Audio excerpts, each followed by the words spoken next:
Desde o Grupo Parlamentario de Marea formulamos unha emenda de totalidade con solicitude de devolución por dous tipos de motivos. Uns que teñen que ver ca forma escollida para a regulación e outros en relación a contidos que entendemos que non se corresponden co que debería ser unha norma destas características. Pasarei máis someramente pola primeira das cuestións sobre a elección da norma, que supón o que xurídicamente se denomina a conxelación de rango, é dicir, materias que poden estar reguladas con carácter regulamentario se pasan a regular con rango de lei de tal maneira que se dificulta posteriormente a súa modificación por vía regulamentaria como sería posible noutras circunstancias.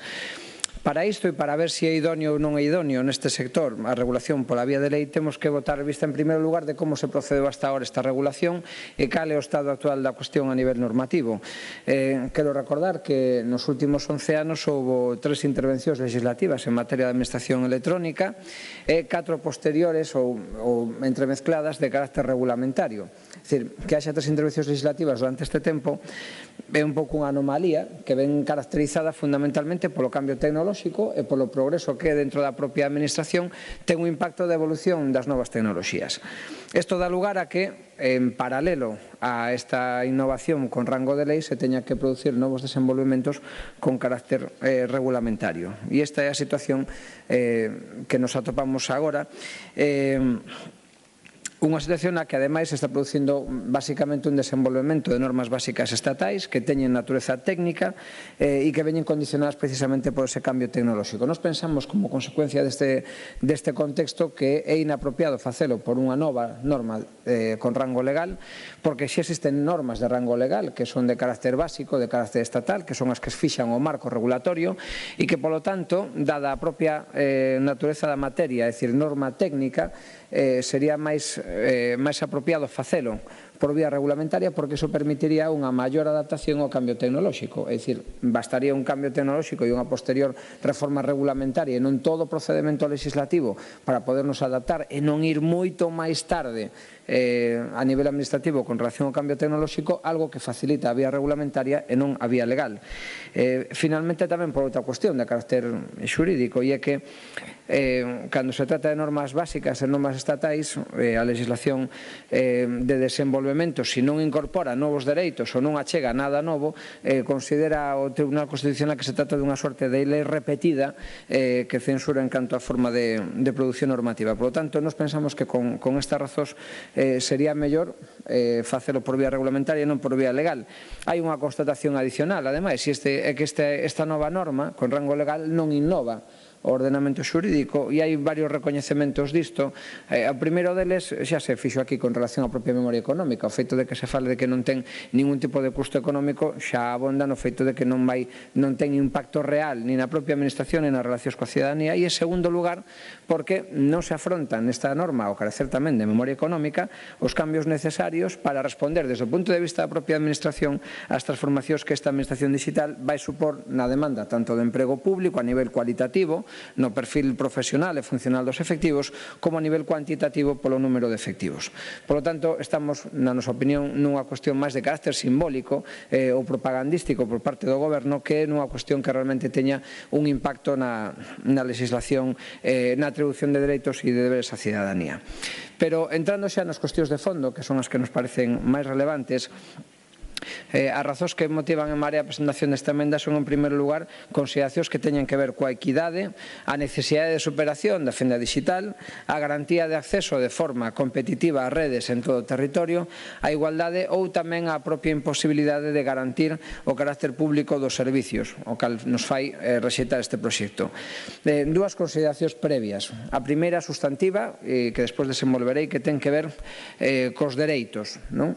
E é que entendemos que o Goberno perde con este proxecto de lei unha oportunidade, e é a oportunidade de configurar ou desenvolver un novo dereito como acceso á información e a relación ao soporte digital, é dicir, estendelo e ultimalo con todas as consecuencias.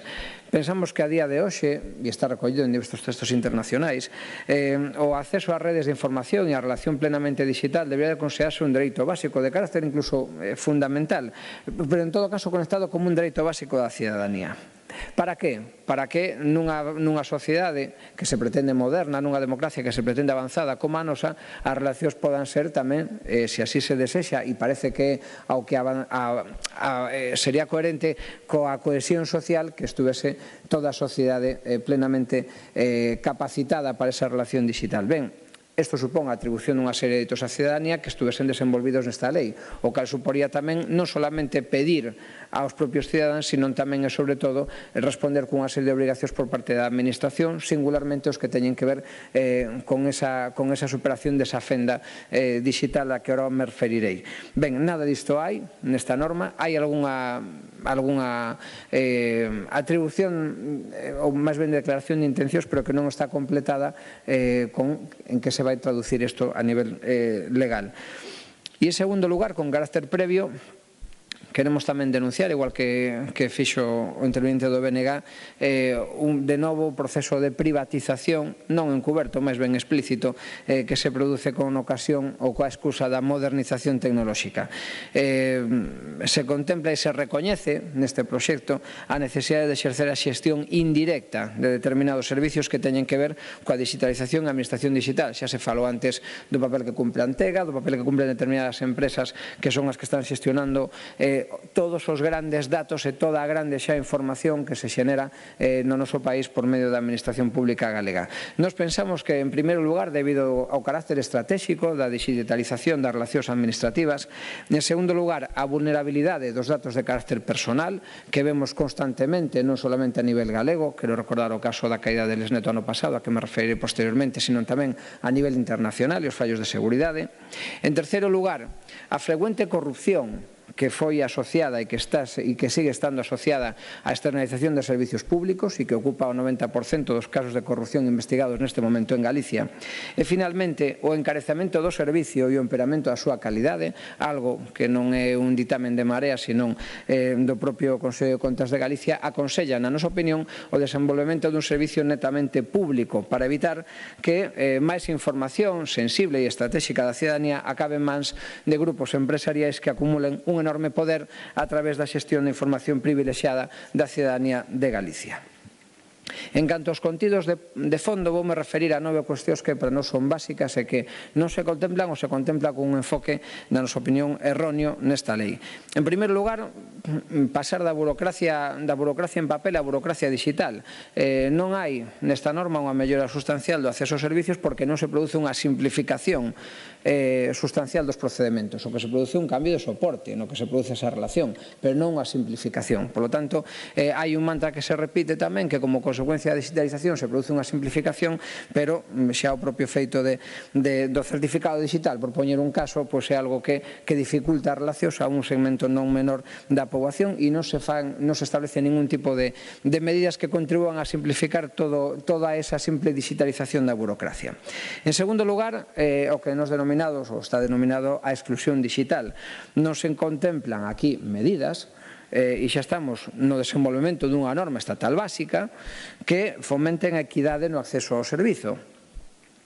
O acceso ás novas tecnoloxías, na nosa opinión, debe de garantir a posibilidade dese acceso ás novas tecnoloxías en condicións de igualdade para o conxunto da totalidade da poboación. Isto quere dicir garantir o recoñecemento subxectivo dun dereito ao acceso universal ao coñecemento, do acceso universal ás redes, do acceso universal ás ferramentas que eviten a exclusión digital e social a que hoxe sofre unha parte da cidadanía, e nada disto se asegura, de nada disto se fala no desenvolvemento e no recoñecemento de dereitos na propia norma. En segundo lugar, se establecen máis obrigas, pero non se establecen máis dereitos para o conxunto da cidadanía. Se recollen diferentes obrigas de uso dos servicios digitais, pero, sin embargo, non se especifica como se vai facilitar o acceso destes servicios á cidadanía. Ademais, se perde unha oportunidade moi boa de resolver normativamente problemas frecuentes que se teñen dado durante estes anos como consecuencia do uso das TIC nas relacións interadministrativas e nas relacións administrativas coa cidadanía. Eu vou me referir a un caso moi concreto que trouxemos aquí ao Parlamento diversos grupos o ano pasado, que foi a caída do servicio del SNET, é dicir, o servicio de notificacións dos xulgados cos operadores xurídicos e ca cidadanía. Ben, non se resolve aquí cal é o método, que pasa se é unha interrupción do servicio, unha caída da rede, unha interrupción momentánea que pode deixar a medias un procedimento administrativo, o procedimento para a súa reanudación, ou tampouco se solucionan as fendas de seguridade e o roubo de datos que se podan aproveitar para facer un ciberataque ou como consecuencia do mismo e o roubo dos mesmos. Ben, podíamos ter aproveitado, aparte estou falando dun caso que sucedeu en Galicia con roubo e con unha caída que deixou vulnerables datos de, creo que foran 600.000 expedientes, nada máis e nada menos. Ben, se podía ter aproveitado esta norma para darlle un reforzo de seguridade a esa situación. Ben, non se fai, descoñecemos por qué e en todo caso chamamos a reflexión de que temos que aproveitar a aprender da propia experiencia e dos propios erros. En seguinte lugar, prodúcese a exclusión digital na terceira idade.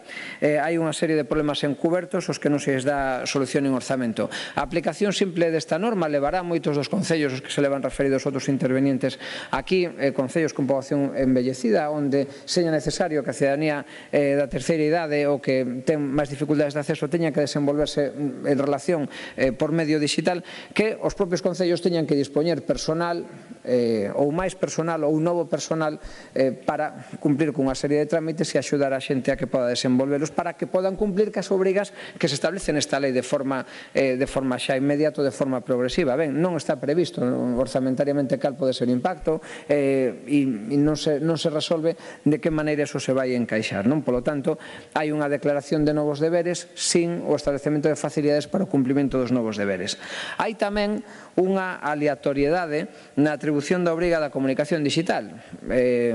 Non se establece na propia lei cal son os criterios para establecer a obrigatoriedade do uso das comunicacións electrónicas da Administración con outros colectivos que, por razón da súa capacidade, podan comunicarse deste xeito. Ao final, polo que se intúe da lei, vai quedar nunha decisión discrecional da propia Administración que irá aumentando colectivo a colectivo en función do que, aí sí, nese caso, estableza seguramente un desenvolvemento regulamentario. Sin embargo, o tema de ir paulatinamente atribuindo obrigacións debería de quedar tamén recollido na propia norma con rango legal, xa que se opta pola norma con rango legal. En seguinte lugar, a Administración exixe, pero non fai os seus deberes. E lembrando de novo a Administración de Xustiza e algunha das súas aplicacións informáticas, quero lembrar que ainda a día de hoxe sigue habendo dificultades, por exemplo, para a introducción dos datos de identificación das persoas polo seu DNI ou pola identificación de nomes ou apelidos na base de datos do programa Minerva, que é o programa de xestión da aplicación informática da Administración de Xustiza. Existe tamén unha incompatibilidade completa de programas entre o programa Minerva e os programas de videoconferencias, entre os programas con outras comunidades autónomas, etc. Nada disto se resolve nesta norma e nada disto se fai referencia. Ademais, sucede colateralmente a isto outra cuestión, que se impón como deber, pero que supón tamén un cumplimento dun deber pola propia Administración.